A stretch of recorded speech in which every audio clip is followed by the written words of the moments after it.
ঘুমের বিছানায় কিন্তু কত যুবকের লাশ, পানির মধ্যে কত যুবকের লাশ, গাড়ির নিচে যুবকের লাশ। মরার আগে নবীর আদর্শের মালাটা গলায় লাগাও, নবীর তরিকা মেনে চলো রে বাবা। আমার মায়ার নবীর আদর্শ ছাড়া নাজাতের কোনো পথ নাই রে উম্মত। ওই নবীর উম্মতেরা তোমার মতো যুবক আজকে ব্যবসা করে যদি নামাজ পড়ে তুমি পারবা না কেন? এরে নবীর আশেক ও বৃদ্ধ বাবাজিরা, আপনাদের মতো কত বুড়া মানুষ লাঠি নিয়ে মসজিদে গিয়া কষ্ট করে হলেও নামাজ পড়ে, নামাজ ছাড়ে না। এরে পর্দার আড়ালের আম্মা যান, এরে মা, আপনারা কত দামি নারী, আল্লাহ পাক আপনাদের এত সম্মান দান করেছেন, কিয়ামত পর্যন্ত ভিন্ন ভাবে কেউ সম্মান দিতে পারবে না। وقال النبي صلى الله عليه وآله وسلم كل أمتي يدخلون الجنة إلا من أبى قيل من أبى قال من أطاعني دخل الجنة ومن عصاني فقد أبى أو كما قال النبي عليه الصلاة والسلام صدق الله مولانا العظيم وصدق رسوله النبي الأمي الكريم ونحن على ذلك من الشاهدين والشاكرين والذاكرين والحمد لله رب العالمين سبحانك لا علم لنا إلا ما علمتنا إنك أنت العليم الحكيم رب اشرح لي صدري ويسر لي أمري واحلل عقدة من لساني يفقه قولي মনিটরের সাউন্ড বাড়াও। मोमिन जो फिदा नक्शे काफे पाए नबी हो, मोमिन जो फिदा नक्शे काफे पाए नबी हो जीर कदम आज भी आलम का खजीना, हो जीर कदम आज भी आलम का खजीना। गर सुन्नत नबवी की करे पैरवी उम्मत, गर सुन्नत नबवी की करे पैरवी उम्मत, तूफान से निकल जाएगा फिर इसका सफीना, तूफान से निकल जाएगा फिर इसका सफीना। आशिक हो बिरादर शहंशाह दो आलम, आशिक हो बिरादर शहंशाह दो आलम, मिश्को से ज्यादा मुबारक जिसका पसीना, मिश्को से ज्यादा मुबारक जिसका पसीना। कर दिल में तड़प हो मेरे आका का जियारत, कर दिल में तड़प हो मेरे आका का जियारत, एक आन में आए नबी दिखला दे मदीना, एक आन में आए नबी दिखला दे मदीना। মদিনাতুল উলুম আশরাফিয়া মাদ্রাসা কর্তৃক আয়োজিত ইসলামী মহাসম্মেলন 6 ফেব্রুয়ারি 2024 মহতি এ মাহফিলে উপস্থিত মুহতারাম সম্মানিত সভাপতি হযরতুল আল্লাম সাহেব সাজিদুর রহমান দামাত বারাকাতুহুম,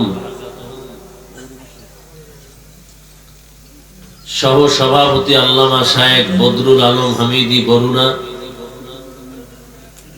প্রধান মেহমান আপনাদের অত্র অঞ্চলের মাননীয় সাংসদ জনাব ব্যারিস্টার সৈয়দ সাহেদুল হক সুমন সাহেব, অন্যান্য অতিথিবৃন্দ, হযরত উলামায়ে কেরাম, আজকের যার আহ্বানে আপনারা এখানে আসছেন, আমরাও আসছি। ফুটন্ত গোলাপ, হাজারো লাখো কোটি যুবকদের প্রাণের স্পন্দন, আহলে হকদের এক বাতি ঘর, সুরলিত কণ্ঠের অধিকারী হযরত মাওলানা মুফতি সোহাইব আহমদ আশরাফি দামাত বারাকাতুহুম অনেক চেষ্টা প্রচেষ্টা মুজাহাদার মাধ্যমে আজকের এই আয়োজন। আলহামদুলিল্লাহ এখানে একটি মাদ্রাসাও হয়েছে। জমিনের মধ্যে বাতিলের মোকাবেলা, ইসলামকে টিকিয়ে রাখার জন্য একমাত্র ব্যবস্থাই হলো মাদ্রাসা। আল্লাহ পাক এই মাদ্রাসা কিয়ামত পর্যন্ত কায়েমের ব্যবস্থা করে দেন। এলাকার প্রত্যেকটা মানুষ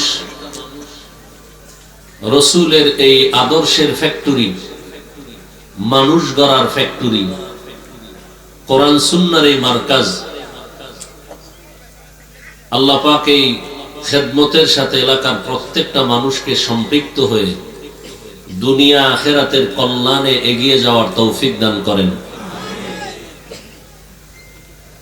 দীর্ঘ সময় অনেক উলামায়ে কেরাম আলোচনা করেছেন, সেই দিনের বেলা থেকে আপনারাও কষ্ট সহ্য করে বয়ান শুনতেছেন। উলামায়ে হযরতদের কথাগুলো সহি তরিকায় উম্মাহকে আমল করার তৌফিক দান করেন।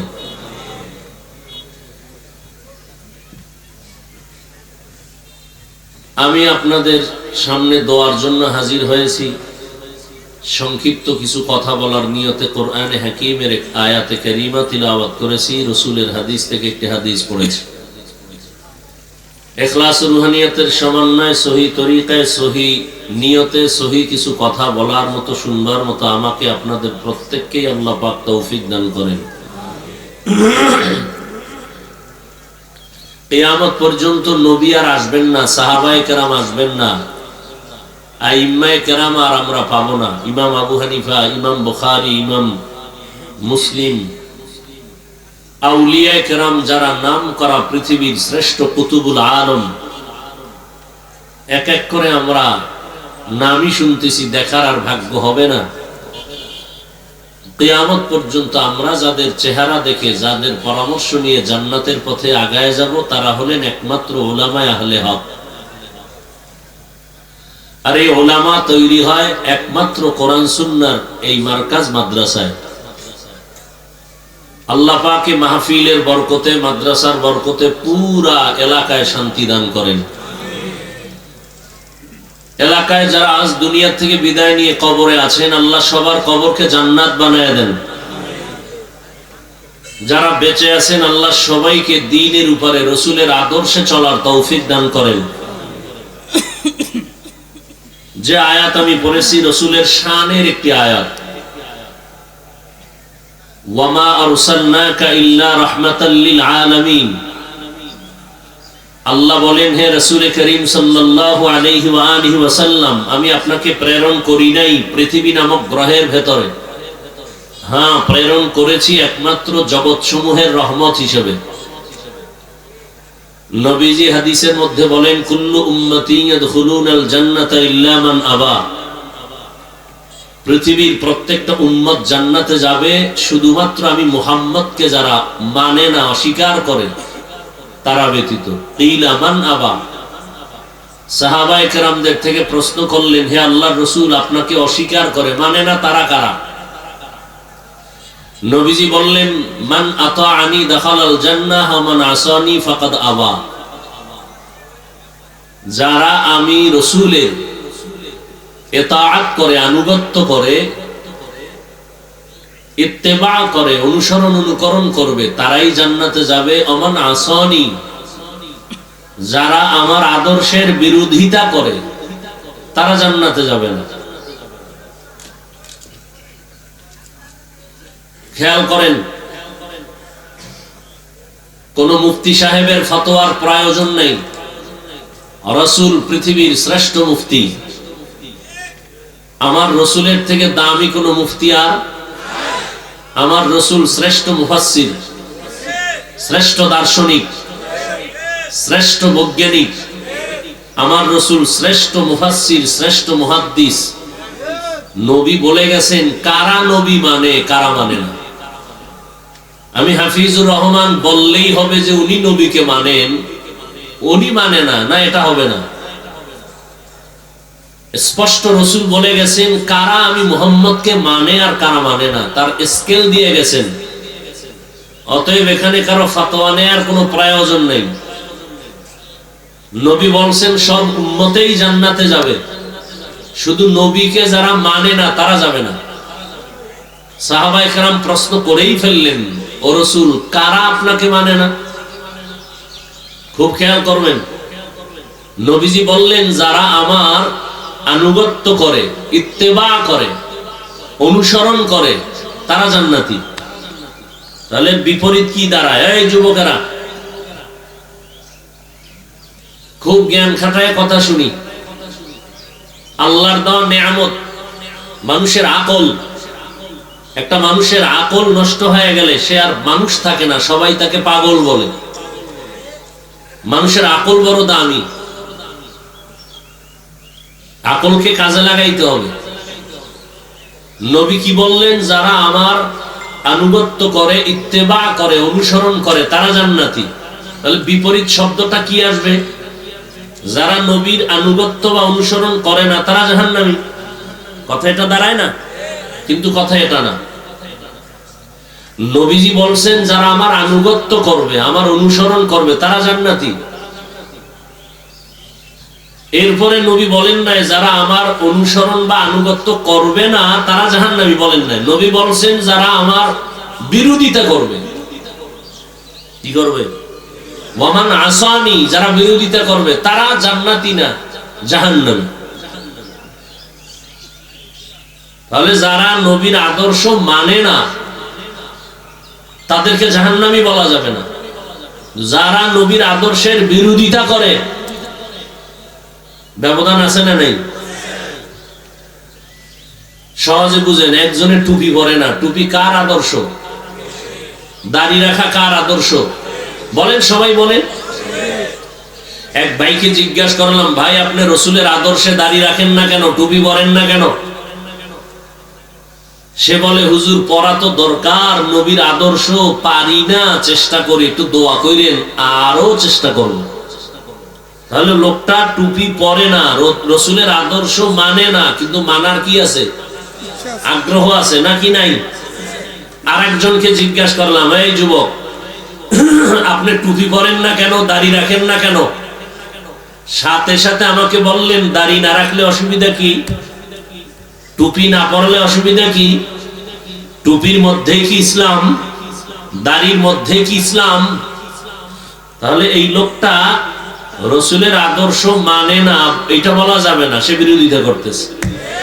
তাহলে তার মধ্যে মানার কোনো আগ্রহ নাই।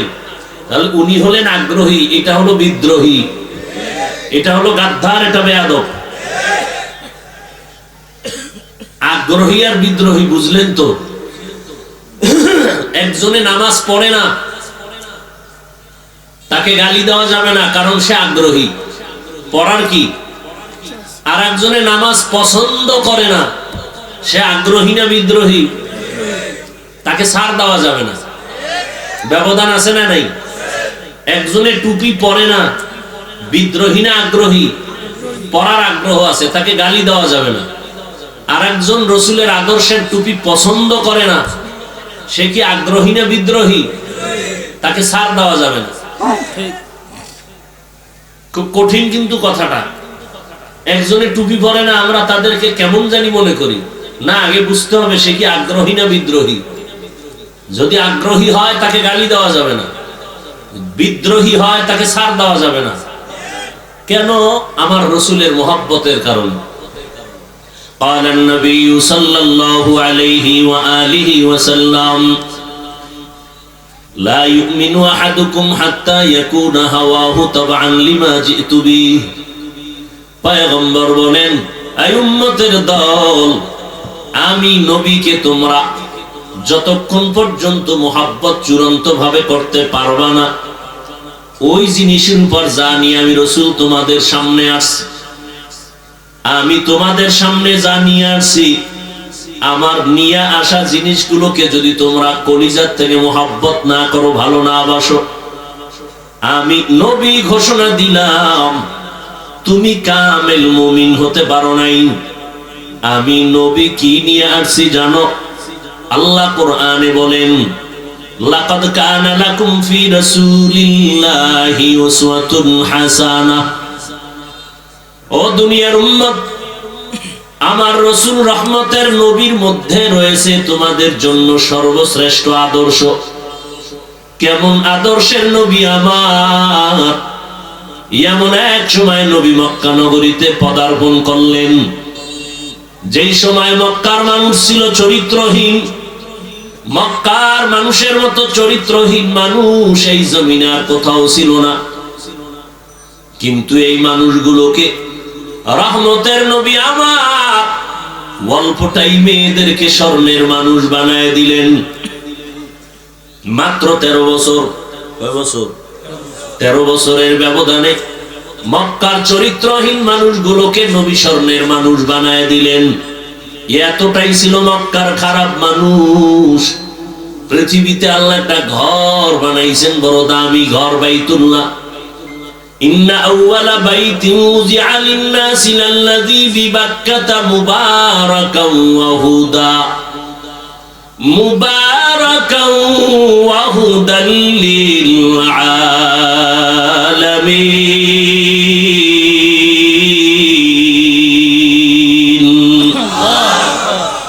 পৃথিবীর মধ্যে একটা শ্রেষ্ঠ ঘর, ইবাদতের ঘর, হেদায়েতের ঘর। কত বড় নিকৃষ্ট চরিত্রহীন মক্কার মানুষ, যেই ঘরের দিকে তাকাইয়া থাকলেই শুধু সওয়াব। যেই ঘরের আঙ্গিনায় 1 রাকাত নামাজ পড়বে, 1,00,000 রাকাত নামাজের সওয়াব। কিন্তু এই চরিত্রহীন মক্কার মানুষগুলো নারী আর পুরুষ উলঙ্গ হয়ে তাওয়াফ করে। এতটাই খারাপ। এই মানুষগুলোকে মাত্র 13 বছরের ব্যবধানে নবী স্বর্ণের মানুষ বানায় দিলেন। আল্লাহ জিব্রাইল আমিনকে বলেন, ও জিব্রাইল, একটা লিস্টি দিয়ে দিলাম, পয়গম্বরের কাছে গিয়া লিস্টি পৌঁছাইয়া দাও। এই লিস্টির ভেতরে কয়েকজন সাহাবার নাম আছে, নবীকে জানায় দাও। নবীর হাতে গড়া এই সাহাবায়ে কেরাম লিস্টির ভেতরে যারা আছে, এরা বিনা হিসাবে সবাই জান্নাতি। লিস্টির মধ্যে কার নাম আছে আপনাদের জানা আছে নি? জান্নাতি সাহাবী কয়জন? 10 জন তো ওপেন লিস্ট এসে গেছে। এছাড়া যাদের লিস্ট আসে নাই, সব সাহাবায়ে কেরাম জান্নাতি। অতএব যারা সাহাবায়ে কেরামের বিরুদ্ধে ইশারা ইঙ্গিতে লেখবে, বলবে, তারা ভণ্ড। এদেরকে যারা ভণ্ড বলবে না, তারাও ভণ্ড। সাহাবায়ে কেরাম নবীর আদর্শের মধ্যে এত দামি হয়ে গেলেন, কিন্তু আশ্চর্যের খবর হলো, আমার নবী যেই 13 বছরের মধ্যেই চরিত্রহীন মানুষগুলোকে দামি করে ফেললেন, একটা বেতের বাড়িও লাগে নাই। আরো আশ্চর্য, নবী একটা জীবনে মিথ্যা কথা বলেন নাই। কেমন নবী পেয়েছ রে যুবক? ওই নবীকে চিনলে না রে বাবা, যেই নবীর জন্য গোটা মাখলুকাত বড় আশিক। এমন কি তোমার আমার আল্লাহ, তিনিও বলেন, ও দুনিয়ার মানুষ, জমিনের মধ্যে সব আমার বিশেষ কিছু বন্ধু। ইব্রাহিম নবী আমার বন্ধু, মুসা নবী আমার বন্ধু, ইসমাইল নবী আমার বন্ধু, ইয়াকুব নবী আমার বন্ধু, দাউদ নবী, সুলাইমান নবী আমার বন্ধু, আখিরি নবী মুহাম্মদ সাল্লাল্লাহু আলাইহি ওয়াসাল্লাম আমার বন্ধু। তবে ব্যবধানটা কি জানো? সব নবী পয়গম্বর আমি আল্লাহ তাআলার আশিক, আর আমি আল্লাহ নিজে হলাম মুহাম্মদের আশিক। ইমামুল আউয়ালিন আল আখিরিন বাহরে সাদকা রাহমাতাল লিল আলামিন সাইয়্যিদুল কাউনাইন খাতমুল মুরসালিন আখির আমদ বুদে ফখরুল আউয়ালিন শুদ ওজুদাস রাহমাতাল লিল আলামিন মসজিদে উশুদ হামারোয়ে জমিন। এরে নবীর আশিক উম্মতেরা, ওই নবী অল্প টাইমে মানুষগুলোকে দামি বানায় দিলেন, বেতের বাড়ি লাগে নাই। কেমন একজন নবী আমার, জিন্দেগিতে একটা মিথ্যা কথা নবী বলেন নাই। আরো আশ্চর্য, আমার নবী জীবনে কাউকে কখনো একটা গালিও দেন নাই। এর থেকে আরো আশ্চর্য, আমার নবী কোনদিন হাজার হাজার গালি শুনছেন, কোনো গালির জবাবও দেন নাই। আরো আশ্চর্য, আমার নবী জিন্দেগিতে কারো দিকে গরম চোখে তাকান নাই। কেমন নবী, কেমন আদর্শ! ওই নবী চ্যালেঞ্জ দিয়ে গেলেন, ও দুনিয়ার উম্মতির দল, এমন একটা সময় তোমরা পাবা যে আমি নবী দুনিয়াতে থাকবো না। ওই সময় তোমরা কিভাবে জান্নাতের পথে আগাইবা? আমি নবী দুটা জিনিস তোমাদের মাঝে রেখে গেলাম। ওই দুই জিনিস যদি আঁকড়াইয়া ধরো, আমি নবী চ্যালেঞ্জ করে গেলাম, জমিনের মধ্যে তোমাদের সম্মান নষ্ট হবে না। এক নাম্বার হলো আল্লাহর কোরআন আঁকড়াইয়া ধর। দ্বিতীয়টা হলো আমি রহমাতুল লিল আলামিনের আদর্শ আঁকড়াইয়া ধরো। আল্লাহ তাআলার জাতের কসম, ১৫০০ বছর পরে আজ এই দুনিয়াতে ইহুদি খ্রিস্টান সহ ইসলাম বিদ্বেষীরা, বিধর্মীরা, অমুসলিমরা ইসলামের দুশমন হয়ে দাঁড়ানো, সুযোগ পাইলে মাদ্রাসা বন্ধ করে দিবে। ইসলামের দুশমন ইহুদি বেঈমান সুযোগ পেলে কোরআনের আওয়াজ বন্ধ করে দিতে চায়। এত মুসিবতের মাঝেও আল্লাহর শুকর, তাকায় দেখো, যাদের মধ্যে নবীর সুন্নাত আছে, কোরআন আছে, আল্লাহর রহমত, এরা এখনো সারা দুনিয়ার মধ্যে সম্মানে আছে। এদের মতো সম্মানে কেউ নাই। এর নবীর আশিক উম্মতের দল, রাহমাতুল লিল আলামিন, এই উম্মতের জন্য রহমত হয়ে জমিনে আসছেন। রহমতের নবী বলেন, আমি জগৎ সমূহের জন্য রহমত। আমি নবী কারোর জন্য বরদোয়া করতে আসি নাই। আমার নবী রূহের জগতের জন্য রহমত, মায়ের গর্ভের জগতের জন্য রহমত, দুনিয়ার জগতের জন্য নবী রহমত, কবর জগতের জন্য আমার নবী রহমত, হাসর জগতের জন্য আমার নবী রহমত, জান্নাত ও জাহান্নামের জগতে আমার নবী রহমত। এর নবীর উম্মতের দল, রূহের জগতে নবী কেমনে রহমত ভিন্ন আলোচনা, দুনিয়ার জগতে আমার নবী কেমনে রহমত ভিন্ন আলোচনা। আমার নবী দুনিয়ার জন্য কেমন রহমত, আমার নবী সমস্ত মুমিনদের জন্য যেমন রহমত, দুনিয়াতে সমস্ত বেঈমানের বেলায় আমার নবী রহমত। আমার নবী পুরুষের জন্য যেমন রহমত, আলাদাভাবে নারীদের জন্য আমার নবী রহমত। আমার নবী মানুষের জন্য যেমন রহমত, জঙ্গলের প্রাণীদের জন্য আমার নবী আলাদা রহমত। এর নবীর আশিক উম্মতের দল, আমার নবী উড়ন্ত পাখিদের জন্য আলাদা রহমত। আমার নবী এরে আল্লাহর গোলাম, নদীর প্রাণী মাছ যা আছে এর জন্য নবী রহমত। আমার নবী একটা গাছের জন্য রহমত, আমার নবী মাছের জন্য রহমত। ওই নবী আমার উত্তম আদর্শ আমাদের সামনে রেখে গেলেন। ও হবিগঞ্জের এলাকার মুসলমান, ভালো করে শুনে নাও, বৃহত্তর হবিগঞ্জ শাহজাহানপুর এলাকা, ভালো করে শুনো রে বাবা। আমার নবীর রেখে যাওয়া সুন্নতের আমল, আদর্শের আমল হিন্দুরা করবে না, খ্রিস্টানেরা করবে না, ইহুদিরা করবে না। নবীর আদর্শের আমল করবে একমাত্র মুসলমান। কারা করবে? মুসলমান। অথচ আপনি দাবি করেন মুসলমান, মাথার মধ্যে নবীর তরিকায় চুল নাই, আপনার গালের মধ্যে নবীর আদর্শের দাড়ি নাই, আপনার ফ্যামিলি